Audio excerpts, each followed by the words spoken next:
सदगुरु की साची नवाजी, गुरु प्यारी सत्संगत जी, बड़े ही प्रेम और सत्कार से बोलिए धन निरंकार जी। प्यारी सत्संगत जी, आज का टॉपिक है ईश्वर का बोध। सतगुरु जी की कृपा से हमें ईश्वर का बोध होता है। जब सतगुरु जी मिलते हैं, ब्रह्म का ज्ञान देते हैं, तब जाकर हम परम पिता परमात्मा का एहसास अनुभूति कर पाते हैं, ब्रह्म का बोध कर पाते हैं। जब तक सदगुरु जी नहीं मिलते हैं, तब तक हमें परमात्मा नहीं मिलते हैं। जब सतगुरु मिलते हैं तो हमें भगवान के साथ जोड़ते हैं और भगवान की भक्ति में लगाते हैं। सतगुरु जी की बहुत बड़ी कृपा है। सतगुरु मिले तो सब मिला, नहीं तो मिला न कोई। मात पिता सुत बांधवा, ये तो घर घर होई।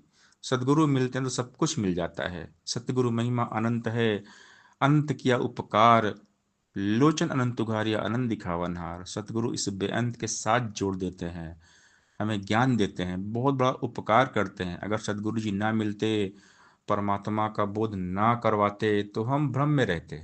जैसे संसार भ्रम में जी रहा है, वैसे हम भी भ्रम में जीते, हम भी भटकते। लेकिन सदगुरु जी ने कृपा की, हमें भटकन से बचा लिया, हमें ईश्वर का बोध करा दिया, ईश्वर के एहसास में रहना सिखा दिया कि मन ही मंदिर है। मन मक्का दिल द्वारका, काया काशी चांद, 10 द्वारे का देरा तामे जोत पहचान। हमारे मन को निर्मल पावन पवित्र कर दिया। निर्मल मंजन सो मोहि पावा, मोहि कपट छल छिद्र न भावा। भगवान राम कहते हैं कि जिसका मन साफ है वही मुझे पाता है, वही मुझको अच्छा लगता है, वही भाता सुहाता है। तो जब परमात्मा का ज्ञान होता है, तभी आत्मबोध आत्मज्ञान होता है। और परमात्मा की कृपा से ही फिर ये जीवन बहुत सुंदर हो जाता है। फिर हम परमात्मा की रजा में जीते हैं। परमात्मा की रजा में जो जीते, हमेशा हर पल हर हाल में खुश रहते हैं। और सुख आनंद ये जो भी है, सब सद्गुरु की कृपा से मिलता है। सद्गुरु जब कृपा करते हैं तो निरंकार मिलता है। जब तक सद्गुरु कृपा नहीं करते हैं, तब तक हमें निरंकार नहीं मिलता है। तो सदगुरु हमें बोध करवाते हैं। एक ईश्वर के बोध बिना न मन उजला हो पाता है। बोध अगर हो जाए तो फिर दूर अंधेरा जाता है। काम क्रोध से भरा हुआ ये तेरे मन का आंगन है, कहाँ पे ईश्वर आ बैठेगा, मैला तेरा आसन है। मैले मन से स्वागत कैसे ईश्वर का कर पाएगा, मैले मन में उजला ईश्वर सोचती कैसे आएगा। ज्ञान गुरु का पाने से ही मन निर्मल हो जाएगा, कई हृदय बसेगा ईश्वर, मन मंदिर बन पाएगा। तो जब प्रभु निरंकार हमारे मन में बस जाते हैं, तब जाकर हमारा ये मन बन जाता है मंदिर। तो सतगुरु की कृपा है। सतगुरु कृपा से ही हमारा जीवन अच्छा होता है, सुंदर बन जाता है। क्योंकि सबसे सुंदर है परम पिता परमात्मा निर्गुण निराकार। तो जब सुंदर परम पिता परमात्मा के साथ ये मन जुड़ता है, तो मन भी सुंदर हो जाता है। मालिक खालिक कुल सृष्टि का जग का सृजनहार तू, दुनिया भर को पाल रहा है सबका पालनहार तू। राजा हो या रंक भिखारी, मांग के तुझसे खाते हैं, सब बंदे ही तेरे आगे दामन को फैलाते हैं। तेरे हाथ हजारों हैं तो कई हाथ से देता है, अपनी इस करुणा के बदले किससे कुछ ना लेता है। सबको सब कुछ देता है पर देकर नहीं जताता है।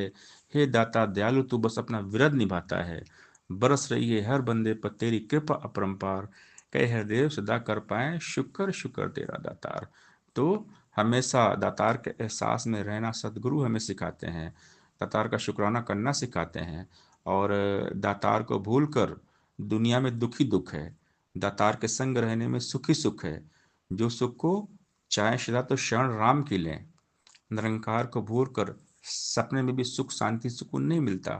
तो हमें पूरा फोकस ध्यान केवल निरंकार पर करना है, ध्यान निरंकार में लगाना है, केवल निरंकार के साथ जुड़ना है। जो केवल निरंकार के साथ जुड़ते हैं हमेशा सुखी रहते हैं। परमात्मा के एहसास में जीने का नाम ही भक्ति है। तो सदगुरु हमें ईश्वर का बोध करा के हमें सेवा सत्संग सिमरन करना सिखाते हैं। सत्संग सेवा सिमरन करने के लिए कहते हैं, और जो जितना ज़्यादा सत्संग सेवा और सिमरन करता रहता है, तो इस निरंकार के एहसास में रहता है। तो हमने हमेशा इस निरंकार के एहसास में जीवन को जीना है, सेवा सत्संग सुमरन करते रहना है। और ये परमात्मा का जो बोध हुआ है, हमेशा इसका बोध इसका एहसास बना रहे। इसके लिए हमने पूरा मन सतगुरु जी के पावन चरणों में लगाना है। सतगुरु के चरणों से पावन तीर्थ और स्नान नहीं, बिना गुरु के पशु बंदा बन सकता इंसान नहीं। सत्संगत जी प्यार से बोलिए धन निरंकार जी।